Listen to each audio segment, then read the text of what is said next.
ஒரு ஊரில் ஒரு விவசாயி அவருடைய மனைவி கூட ரொம்ப ஹாப்பியாக சந்தோஷமாக வாழ்ந்துட்டு வந்தார்.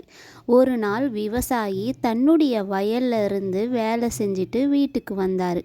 வீட்டுக்கு வந்ததும் தன்னுடைய மனைவியை பார்த்து, ஏய், நான் பாரு வயல்ல எவ்வளோ வேலை செஞ்சு கஷ்டப்பட்டுட்டு வரேன், நீ வீட்டில் சும்மா வெட்டியாக உக்காந்துருக்க அப்படின்னு சொன்னாராம். இதை கேட்ட மனைவிக்கு ரொம்ப கோபம் வந்துடுச்சு.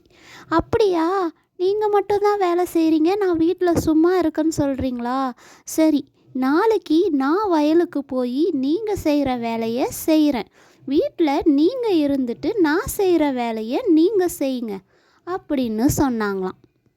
இதை கேட்ட விவசாயி, அப்படியா, சரி, நாளைக்கு நீ என்ன வேலை செய்கிறியோ அதை நான் செய்கிறேன் அப்படின்னு ஒத்துக்கிட்டாரு. மறுநாள் காலையில் அவங்க ஒய்ஃபு சொன்னாங்க, ஏங்க, நீங்கள் மாட்டுக்கு தண்ணி காட்டணும், கோழியை பாதுகாக்கணும், பன்றிக்கு இறைச்சி போடணும், வீட்டில் இருக்கிற பாத்திரத்தெல்லாம் விளக்கி போடணும், சமையல் செஞ்சு வைக்கணும், இதெல்லாம் நான் செய்கிற வேலை. அதை இன்னைக்கு நீங்கள் செஞ்சிருங்க, நான் போய் வயலில் நீங்கள் பார்த்துக்கிற வேலையை பார்த்துக்கிறேன் அப்படின்னு சொல்லிட்டு அவங்க வயலுக்கு போயிட்டாங்க.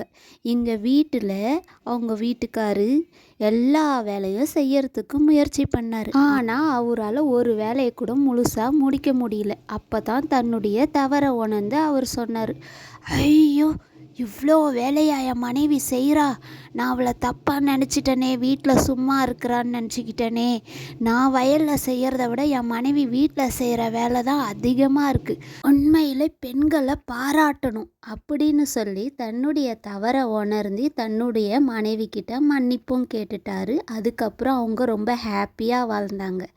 இதை பார்க்குற நீங்களும் உங்கள் மனைவி கிட்ட எந்த ஒரு கோபத்தையும் காட்டாத அவங்கள புரிஞ்சு ஹாப்பியாக இருங்க. தேங்க்யூ.